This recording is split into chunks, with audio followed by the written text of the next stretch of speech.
Swastiastu. Selamat pagi Ibu Guru dan teman-teman lainnya. Pertama-tama, marilah kita panjatkan puji syukur kepada Tuhan Yang Maha Esa karena telah diberikan keselamatan dan kesehatan. Adapun topik yang akan kami bahas adalah pergerakan nasional pada pendudukan Jepang dan perubahan masyarakat Indonesia pada masa penjajahan. Nah, sebelum itu, perkenalkan, saya Lukmasyanti, moderator dari kelompok 5. Saya akan membimbing jalannya diskusi ini. Adapun ketua kelompok 5 atas nama Made Darsana Yasegiri dan anggota kelompok Kadek Yesi Mulyasini, Putu Yoga Arjuna Pradana, Mayara Nila Malika Dawi Jaya Putri, Nibani Satya Wibawa, dan Kadek Renali Dwi Puspa. Dan saya akan membacakan pendahuluannya. Bangsa yang besar adalah bangsa yang mampu menghargai jasa para pahlawannya. Para pahlawan yang berperan dalam upaya merebut kemerdekaan Indonesia dari para penjajah. Beberapa bentuk pergerakan yang dilakukan untuk menentang kolonial atau penjajah. Ada yang bersifat daerah dan ada juga yang bersifat nasional. Pergerakan itu dilakukan dari masa ke masa tanpa ada rasa takut ditangkap atau dibunuh di antara pergerakan tersebut pada masa pendudukan Jepang. Dan materi-materi selanjutnya akan dijelaskan oleh anggota lainnya. Kenalkan, nama saya Putu Yoga Arjuna Pradana. Saya akan mempresentasikan materi pertama dengan tema proses penguasaan Indonesia. Kependudukan Jepang dikenal sebagai penjajahan tersingkat, namun terasa cukup lama karena sistem pemerintahan yang diktator. Jepang berada di Indonesia kurang lebih selama 3,5 tahun. Tujuan awal Jepang menguasai Indonesia adalah untuk kepentingan politik. Jepang merupakan negara industri yang sangat maju dan sangat besar. Jepang sangat menginginkan bahan baku industri yang tersedia banyak di Indonesia. Untuk kepentingan ekonominya, Indonesia juga merupakan daerah pemasaran industri yang strategis bagi negara Jepang untuk menghadapi persaingan dengan bangsa Barat. Pada tanggal 8 Desember 1941, Jepang melakukan penyerangan terhadap pangkalan militer AS di Pearl Harbor. Penduduk Jepang di Indonesia pertama kali pada tanggal 11 Januari 1942 lewat Tarakan, Kalimantan Timur. Pasukan Belanda dipaksa mundur oleh pasukan Nippon pada 24 Januari 1942 dan kota Balikpapan jatuh ke tangan Jepang. Kependudukan ini pun diusul oleh daerah lain seperti Pontianak, Samarinda, Banjarmasin pada 10 Februari 1942. Di Kalijati, Subang, Jawa Barat, Belanda akhirnya menyerah tanpa syarat pada Jepang tanggal 8 Maret 1942. Surat perjanjian serah terima kependudukan pihak ditandatangani oleh Letnan Jenderal Imamura, pemimpin pasukan Jepang, dan sejak saat itu Indonesia berada di bawah kekuasaan Jepang. Sekian penjelasan materi presentasi dari saya. Materi selanjutnya akan dijelaskan oleh Made Darsana Yasegiri. Sekian dari saya akhiri dengan para mesanti. Oh, santi. Oh. Baik, terima kasih untuk waktunya atas penjelasan materi yang pertama oleh Putu Yoga Arjuna Pradana. Dan materi presentasi yang selanjutnya akan dijelaskan oleh saya atas nama Made Darsana Yasegiri selaku ketua kelompok dari kelompok 5. Tema dari presentasi saya adalah kebijakan pemerintahan militer Jepang. Pada saat kedudukan di Indonesia, Jepang melakukan banyak daerah pemerintahan militer di Indonesia, yakni yang pertama, pemerintahan Angkatan Darat Tentara XXP berpusat di Bukit Tinggi untuk wilayah Sumatera. Yang kedua, pemerintahan Angkatan Darat Tentara XPI untuk wilayah Jawa dan Madura yang berpusat di Jakarta. Yang ketiga, pemerintahan Angkatan Laut Armada Selatan yang kedua untuk daerah Sulawesi, Kalimantan, dan Maluku yang berpusat di Makassar. Jepang menggunakan sistem pemerintahan berdikari dalam menjalankan pemerintahan di daerah. Kependudukan berdikari berarti berdiri sendiri. Maksudnya, pemerintahan pusat tidak banyak berperan dalam upaya pemenuhan kebutuhan pasukan di daerah kependudukannya.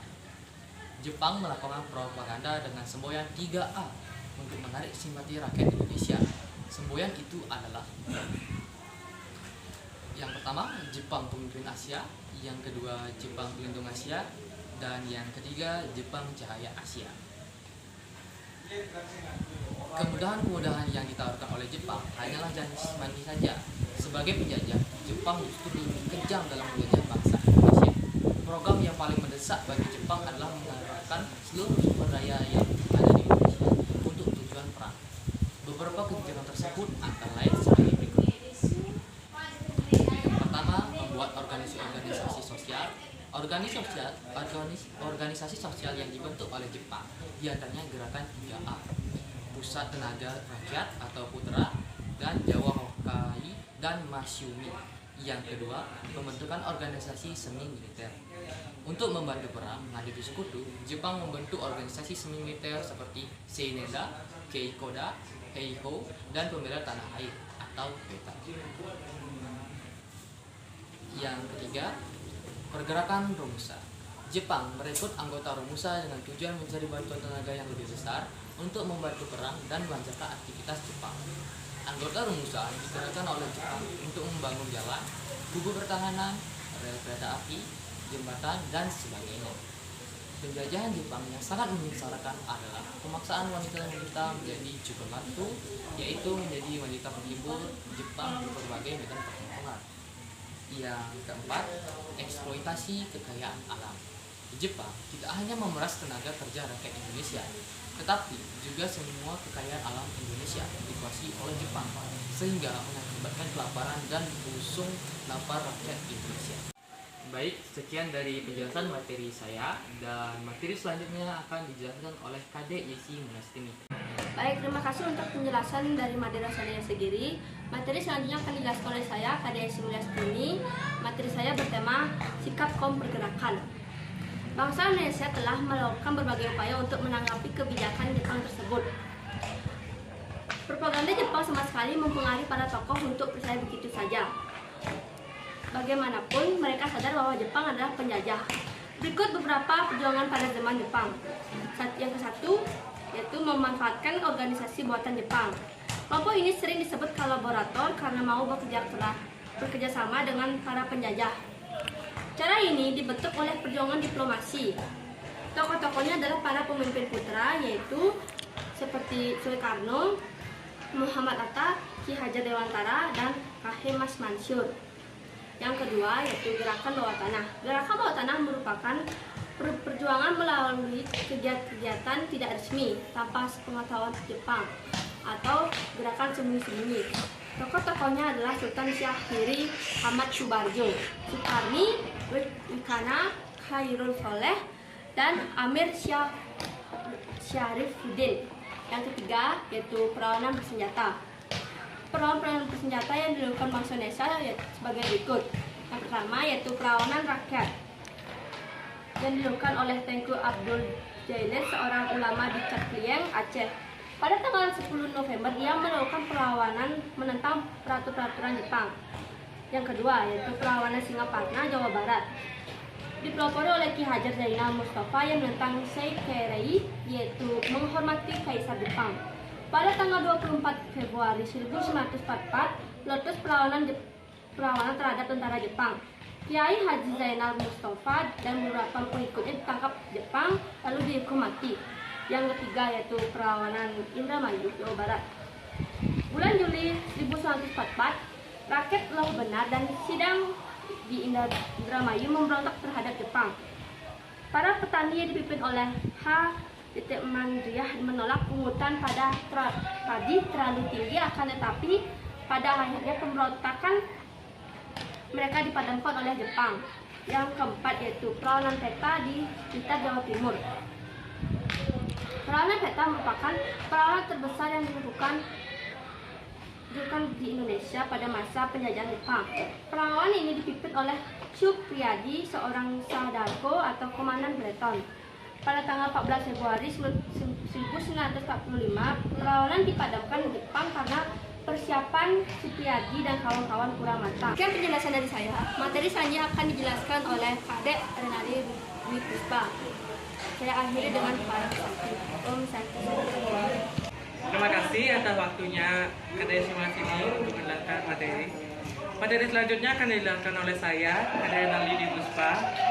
Judul materi saya adalah perubahan pada kolonial barat. Yang pertama, perluasan penggunaan lahan. Perkebunan di Indonesia telah berkembang sebelum masa penjajahan. Bangsa Indonesia telah memiliki teknologi turun-temurun untuk mengembangkan berbagai teknologi pertanian. Pada saat pemerintahan kolonial Hindia Barat, banyak perusahaan asing yang menanamkan industri di Indonesia. Berhektar-hektar hutan dibuka untuk membuka lahan dan perkebunan. Kedua, persebaran penduduk urbanisasi. Secara transmigrasi, terutama terjadi pada abad ke-19. Tujuan utama transmigrasi pada masa tersebut adalah menyebarkan tenaga kerja murah di berbagai perkebunan di Sumatera dan Kalimantan. Urbanisasi terjadi hampir di berbagai daerah di Indonesia. Daerah yang awalnya hutan belantara menjadi ramai dan gemerlap karena ditemukan area pertambangan. Ketiga, pengenalan tanaman baru. Pengaruh pemerintah kolonial barat di satu sisi memiliki pengaruh positif dalam mengenalkan berbagai tanaman dan teknologi dalam pertanian dan perkebunan. Keempat, penemuan tambang-tambang. Pembukaan lahan pada masa kolonial barat juga dilakukan untuk perkembangan minyak bumi, batu bara, dan logam. Pembukaan lahan untuk pertama ini terutama terjadi pada akhir abad ke-19 dan awal abad ke-20. Kelima, transportasi dan komunikasi.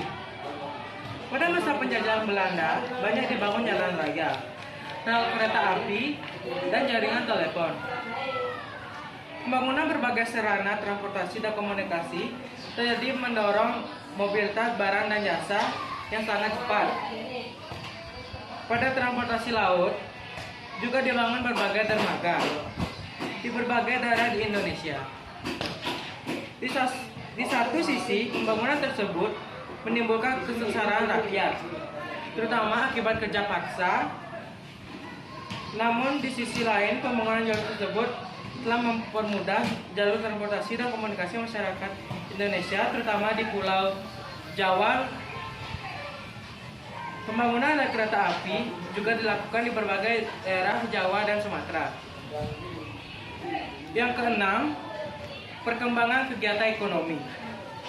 Perubahan masyarakat dalam kegiatan ekonomi pada masa kolonial terjadi baik dalam kegiatan produksi, distribusi, dan konsumsi.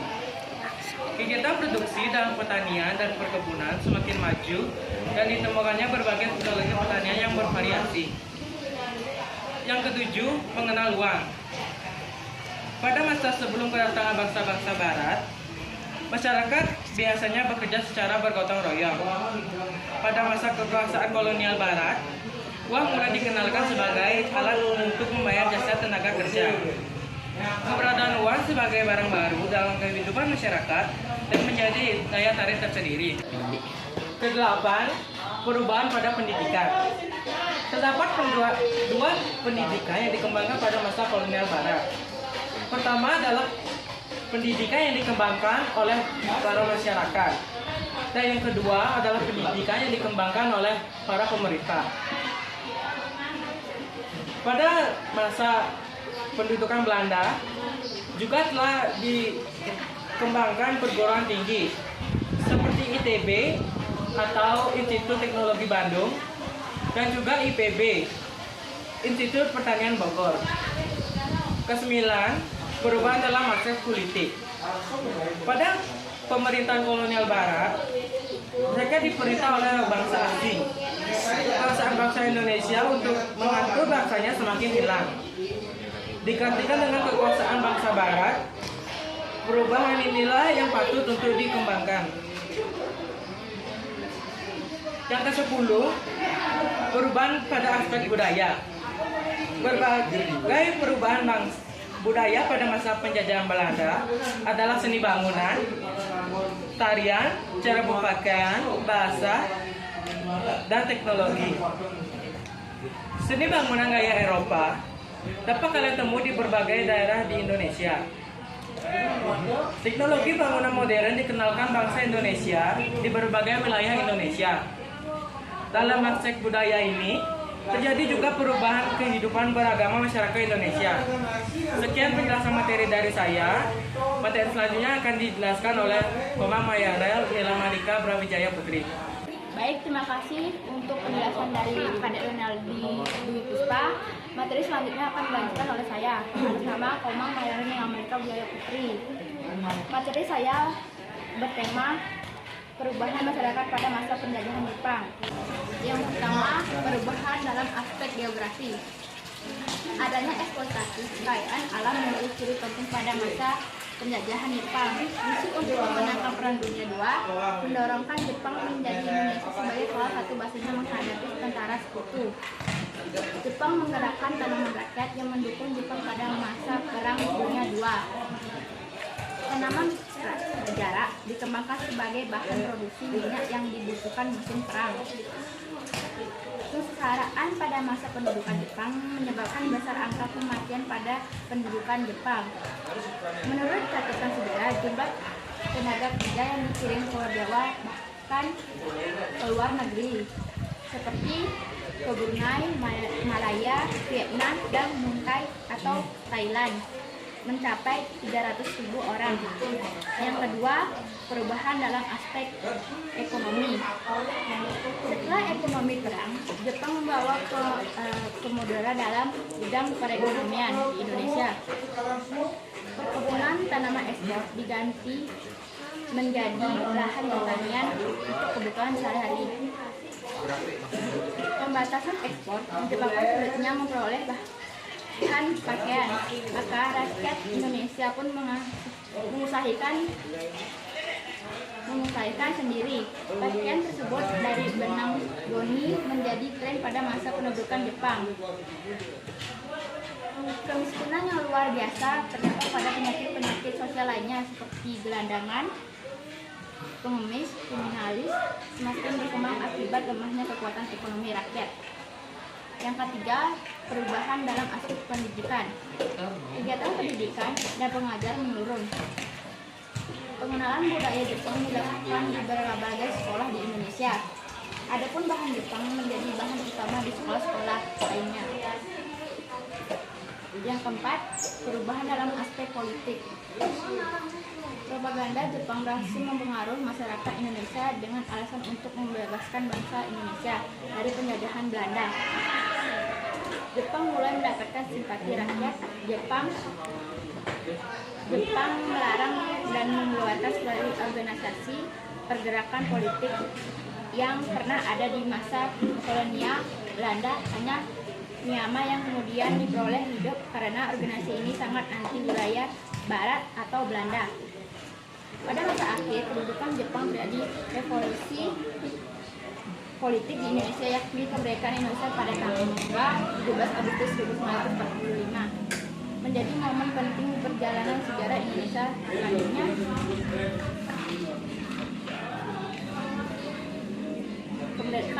Kemerdekaan telah membawa perubahan masyarakat dalam segala bidang. Yang kelima, perubahan dalam aspek budaya. Jepang berusaha menjepangkan Indonesia. Ajaran Shintoisme diajarkan pada masyarakat Indonesia. Kebiasaan menghormati matahari dan menyanyikan kimia gaya merupakan salah satu pengaruh pada masa pendudukan Jepang. Salah satu penyebab perlawanan adalah terhadap kebiasaan menghormati matahari. Sekian penjelasan dari saya. Selanjutnya akan dijelaskan oleh Komang Nifandi Satya Wibawa. Oke, terima kasih atas penjelasan dari materi yang disampaikan oleh teman-teman saya. Di sini saya akan memperkenalkan diri dulu. Perkenalkan, nama saya Komang Nifandi Satya Wibawa. Saya di sini sebagai penyampai kesimpulan. Jadi kesimpulannya adalah awal mula tujuan Jepang menguasai Indonesia ialah untuk kepentingan ekonomi dan politik. Sebagai penjajah, Jepang justru lebih kejam dalam menjajah bangsa Indonesia. Jepang melakukan beberapa kebijakan terhadap negara jajahan Indonesia. Kebijakan yang sangat mendesak bagi Jepang ialah mengerahkan seluruh sumber daya alam yang ada di Indonesia untuk tujuan perang. akibat perbuatan Jepang, Indonesia tidak tinggal diam. Indonesia melakukan beberapa perjuangan untuk merdeka.